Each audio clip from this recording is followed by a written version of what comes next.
is coming up. It's coming up tomorrow, in fact, in case you didn't know.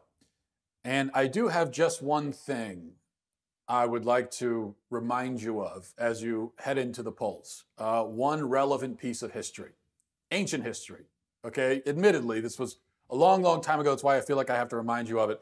But this goes all the way back, way, way, way, way back to the beginning of October. Try to bring your mind back to the beginning of October and recall the orchestrated smear campaign of Justice Kavanaugh. Now, you may have noticed as we head into the election what Democrats have been saying about Kavanaugh, especially ever since his confirmation. Notice the things that they've been saying about him.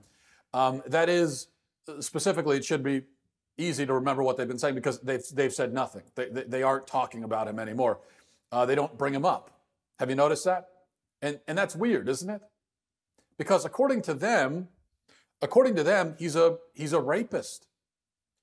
According to them, Republicans put a rapist on the bench.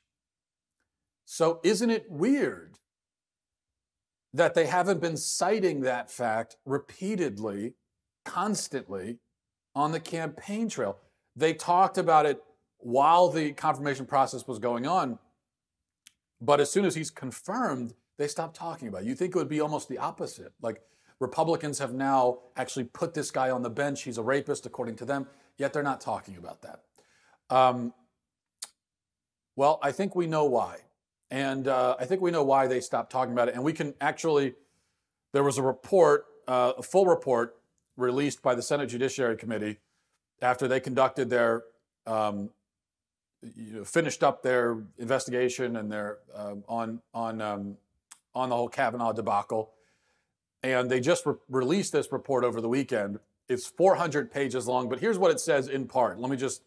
This is how they kind of summarize it. It says, after an extensive investigation that included the thorough review of all potentially credible evidence submitted and interviews of more than 40 individuals with information relating to the allegations, including classmates and friends of all those involved, committee investigators found no witnesses who could provide any verifiable evidence to support any of the allegations brought against Justice Kavanaugh. In other words, following the separate and extensive investigations by both the committee and the FBI, there was no evidence to substantiate any of the claims of sexual assault made against Justice Kavanaugh. What's more, the committee is also calling for charges against Julie Swetnick. She's the woman who alleged all those gang rapes, if you recall. There is, shockingly, reason to believe that she's a perjuring liar and a fraud, along with her pseudo lawyer Avenatti. So it's interesting. We haven't heard anything from Swetnick either since the confirmation. According to her, Justice Kavanaugh is a serial gang rapist, but she suddenly has gone silent. Haven't heard anything from her. Have you noticed that? Well, I think we know why. And the committee also is calling for charges against another woman who now admits to making up allegations against Kavanaugh. And the committee is also investigating Monica McClain, who's the woman, the former FBI agent, who allegedly tried to encourage a witness to change her story so that it would support Christine Ford's story. On top of all that, the report details an interview that the committee conducted with another man who says that he had an encounter at the time in question, in the area in question, in a bedroom with a girl who had a one-piece bathing suit on under her clothes, and the encounter was and a girl who looked a lot like Christine Ford looked at that time, according to the pictures that he's seen. And that encounter was ended when another guy jumped on top of them. So there was another guy in the room, and it ended when someone jumped on top. He says the encounter was consensual, though, but there's every reason to suspect that this may, in fact, be the encounter that Ford was talking about, which would mean that she was wrong not only about the person who she had this encounter with, but she was wrong about whether or not it was consensual, which would mean that this was, of course, on her part, would have had to have been more than just a lapsed memory situation.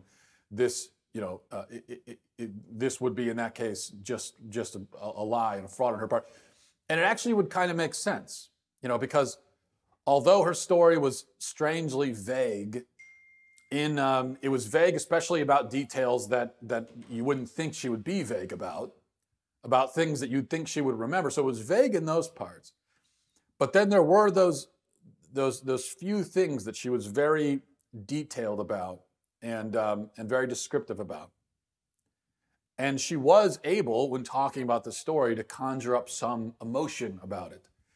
So if she took something that actually happened and just kind of transplanted Kavanaugh into it and then changed some of the details to make it non-consensual when it was consensual, then that would kind of explain how she was able to be detailed about certain things but not others, and all of that.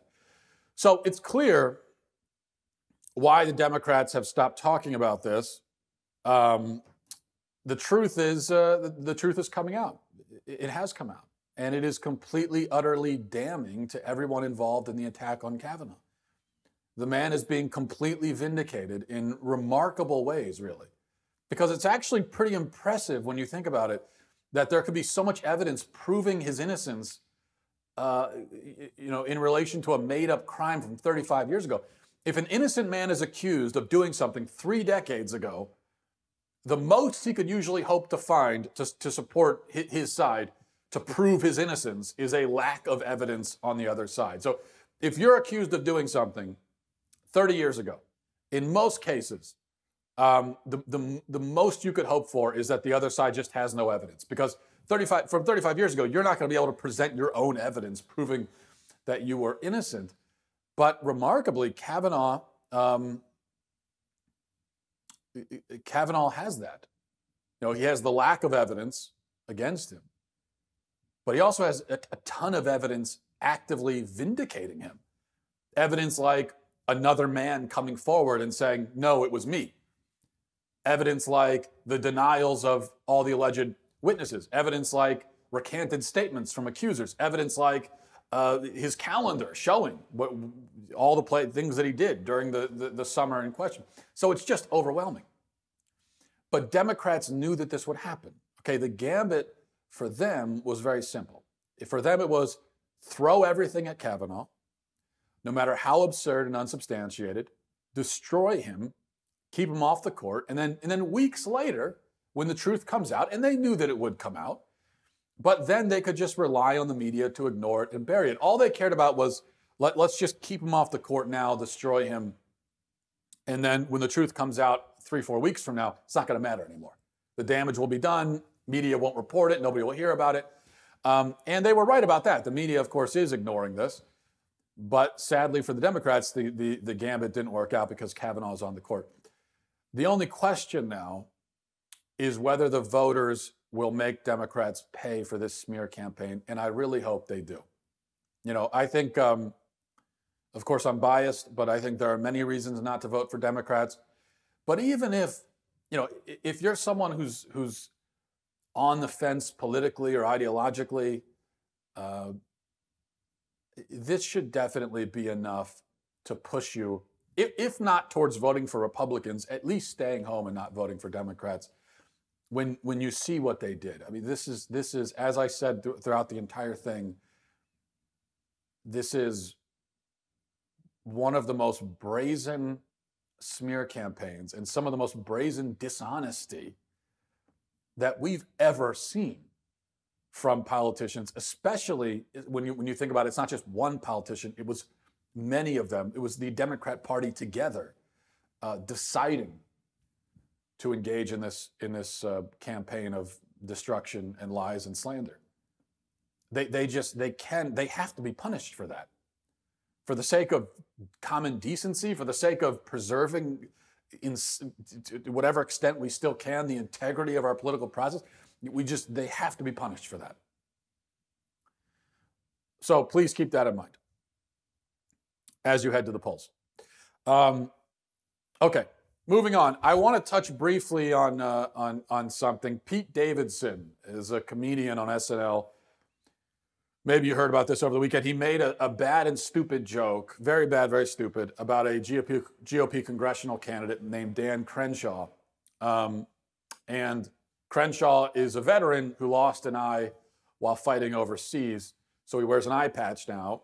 And Davidson joked that Crenshaw looks like, he said he looks like the hitman in a porno, which in my innocence and naivete, I didn't even realize that was a category of person that you would find in a porno, a hitman. But leave that aside.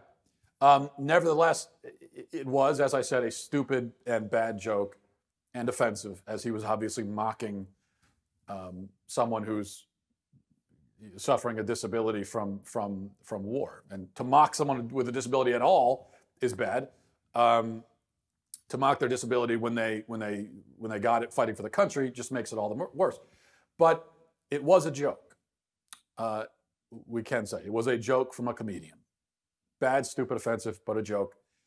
Yet, and conservatives are usually the first ones to say that, listen, you got to give comedians leeway here. We can't get overly sensitive about jokes that comedians tell, even when they're bad, stupid, and offensive. Yet many conservatives reacted to this joke with immense outrage, and almost immediately there was a campaign being organized to put pressure on NBC's advertisers, and there were people calling for boycotts, and people calling for Davidson to be fired, and on and on and on. Now, Mr. Crenshaw himself, to his credit, did not engage in this, and I think this is really impressive. He took it in stride, basically, and in fact, he decried the culture of outrage where we demand apologies, and he said he's not going to do that. He thinks it's silly to demand apologies, and that's great. He did say that it was an unfunny joke, it was a bad joke, and it's not okay to make fun of wounded warriors. But he didn't call for a boycott. He didn't demand an apology, as I said, to his credit. But a lot of people did. A lot of conservatives did demand boycotts and firings and all the rest of it. And we know, of course, that if the person who made the offensive remark about wounded warriors was himself a Republican, most of these Republicans would not be reacting this way. And do you know how I know that? Because President Trump famously mocked a disabled war veteran and POW named John McCain. Not only mocked him, but mocked him for being a POW. And most of the people outraged by a comedian's joke actually defended the comment from Trump, when you could easily make the case that the comment from Trump was 10 times worse, because Trump's not a comedian. He's a presidential candidate. This was a comedian. Which is just, it's such a blatant double standard that I would be shocked by it if I wasn't so jaded and cynical and completely used to double standards. But the people the people that defended Trump's comment, yet are calling for boycotts because of this, they must know that they're being hypocrites. Like you must look in the mirror and say to yourself, I am being a total hypocrite, and I know it. And we can't become comfortable with hypocrisy. Look, here's my point. First of all, there used to be a time, not too long ago, when comedians would make outrageously offensive jokes constantly. Jokes that would be several orders of magnitude worse than what Pete Davidson said. In fact, you don't even have to go back that far. There was a Comedy Central roast. I forget who was being roasted. It was only a couple of years ago.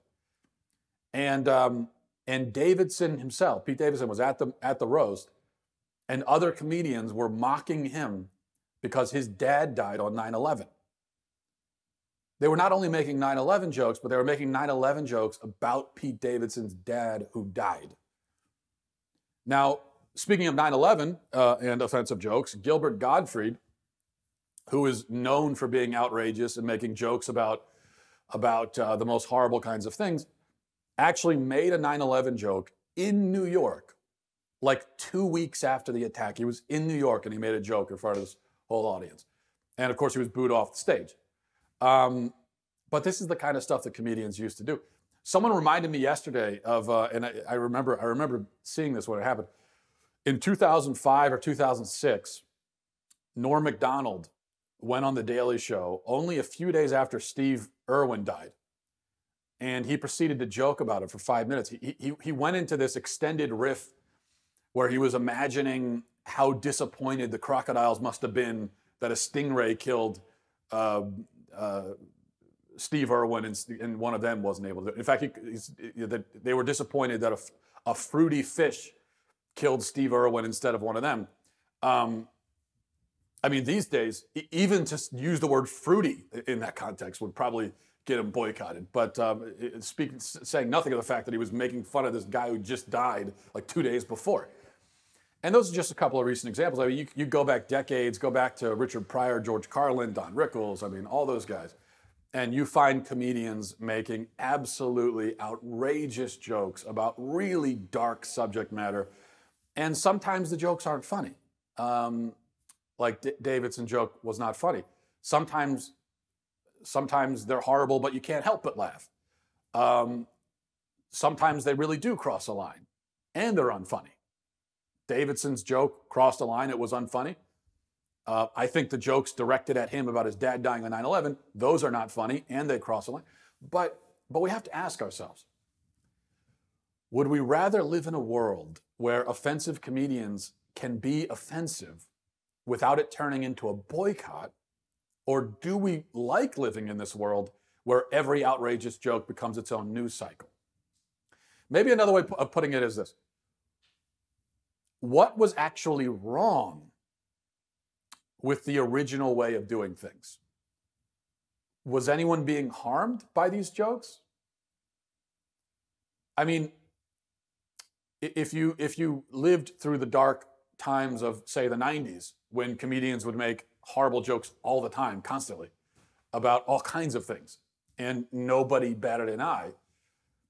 But if you could go back in a time machine to the 1990s, would you look around and say to yourself, wow, you know, the fact that comedians can make offensive jokes, that's a big problem. We have to do, you know, this is a problem.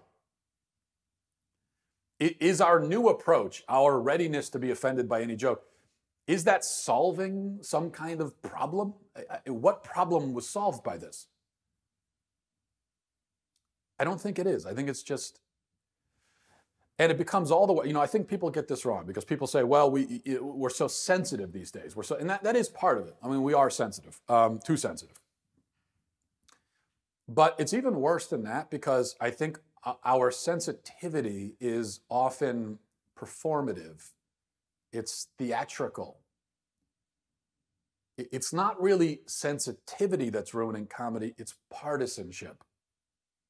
Partisanship on the part of the comedians who are selective these days in their targets based on politics. And we all know how comedians, you know, when we talk about what's killing comedy, we have to keep in mind that many of these comedians themselves killed comedy by the fact that even political satirists, people that, you know, SNL is supposed to be political satire, but for 8 years they had no jokes to make about the president, which was a death blow to comedy in and of itself. So there's partisanship on the part of the comedians, and then partisanship on the part of the public, where we're just looking for any opportunity, any ammo we can find to throw at the other side. And so we look at comedy through that lens. It's not just that comedians themselves are presenting the comedy through a partisan lens. They are doing that.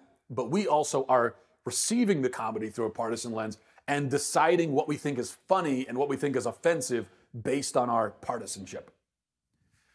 And that's just, I mean, it's fatal to comedy, first of all, and that's kind of a tragedy because who wants to live in a world without comedy?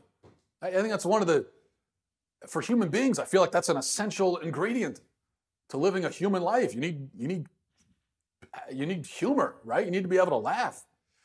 And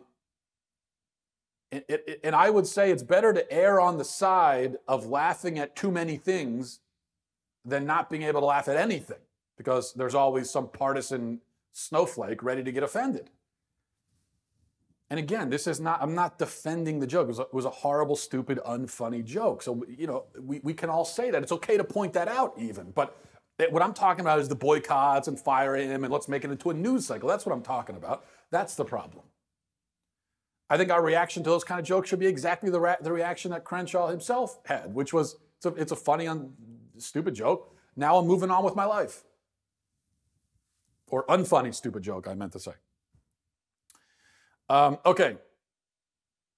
Finally, one more subject here that I want to talk about. There was a teacher by the name of Marston Riley in Los Angeles who was arrested for child abuse, I think it was last week, after punching one of his students. And let me see here. The incident was caught on camera.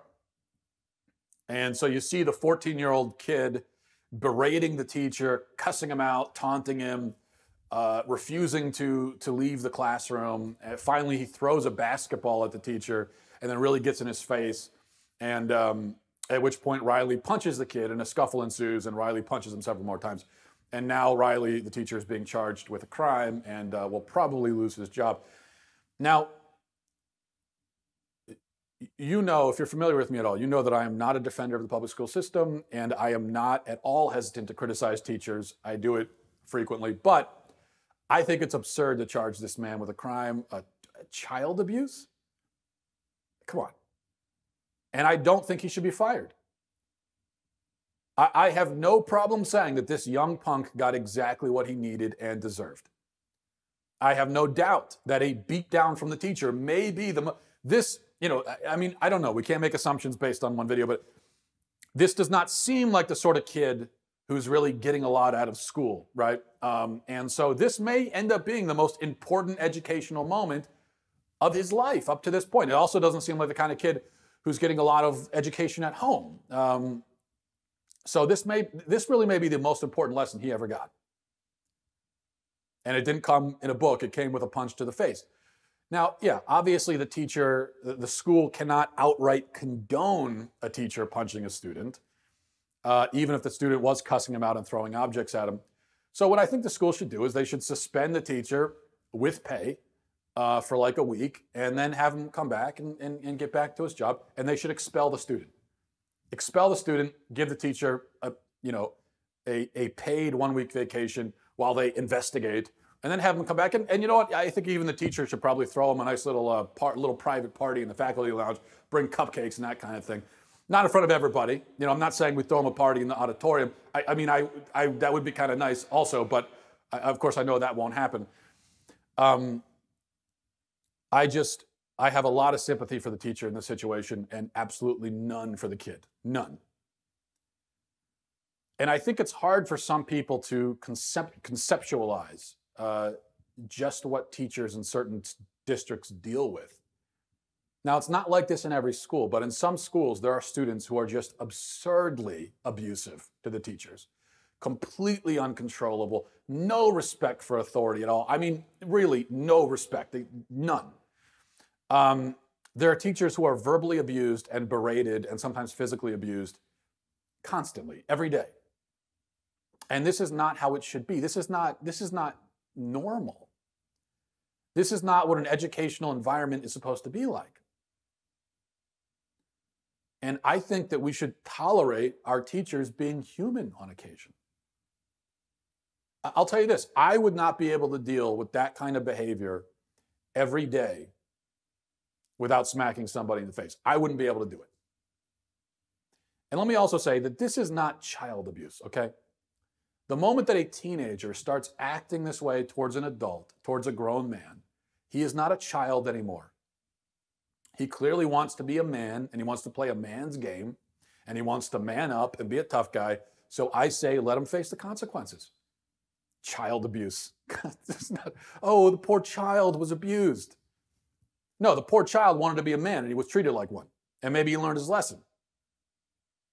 The idea that a teenage delinquent is some kind of pure, innocent, helpless child is absurd. And I really think in these kinds of situations, we have to consider the message Now, again, I'm not suggesting that there be a new policy at the school saying, they put it in the handbook that if a kid gets out of line, the teacher's allowed to punch him in the face. I think there could be possibly some value to a system like that, but it could get chaotic. So I'm not talking about a change in policy. I'm talking about the school being very, very lenient in their discipline of the teacher and very, very strict in their discipline of the student in this case. And I'll tell you why. Because, well, number one, like I said, we have to allow for a teacher to be a human being and react like a human being. And he reacted a way that especially if you're dealing with this every day, I mean, eventually you just get worn down. You can't deal with this every single day. But we also have to think about the message. So if the teacher is fired, what's the message? The message is that delinquent kids can act like animals without any consequences, or without any immediate consequences, I should say. The message is that kids can abuse teachers and they will never have to worry about their own safety. They will never have to worry about any sort of retaliation. They can act however they want towards adults, and the adults will never defend themselves. Is that really the right message? Do you think that doesn't embolden the delinquents? Do you think they don't realize that teachers are powerless and then exploit that situation? Because I'll tell you, they do. The students in these schools, they realize that they can get in a teacher's face, they can even physically abuse a teacher, and the teacher cannot do anything without having to worry about going to jail and being fired. They realize that and they exploit it.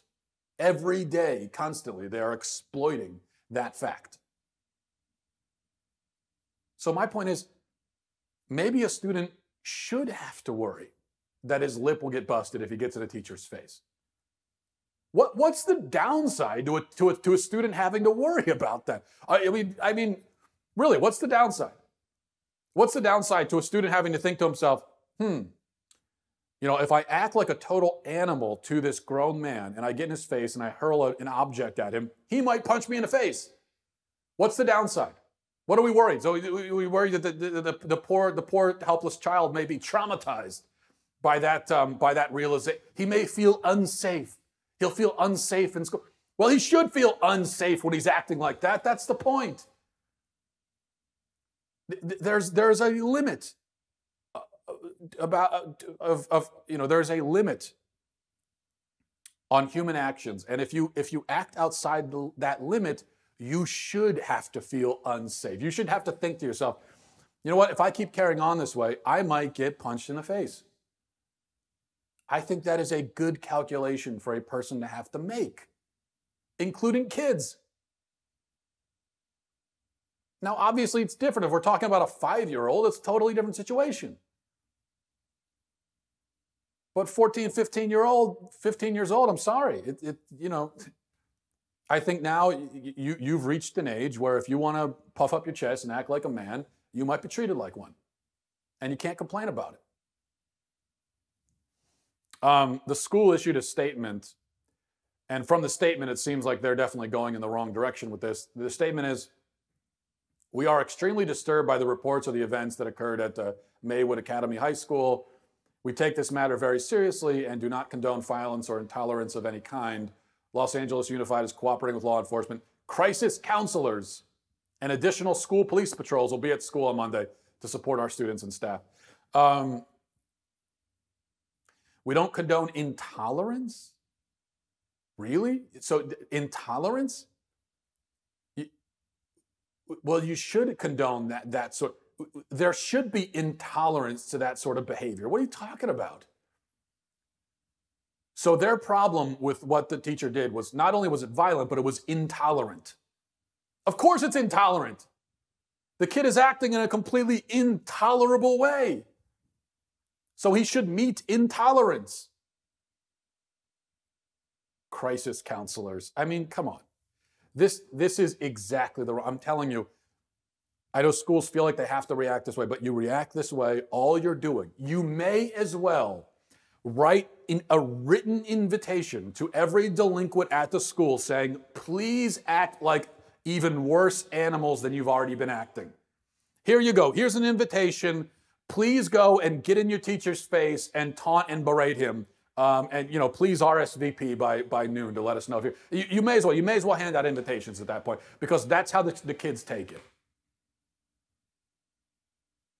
Whereas if we could just use a little bit of common human sense and say, you know what, we cannot officially condone a teacher delivering a physical beatdown to a student, but the kid definitely deserved it. This is a good teacher by all accounts, good man, and he just lost his cool.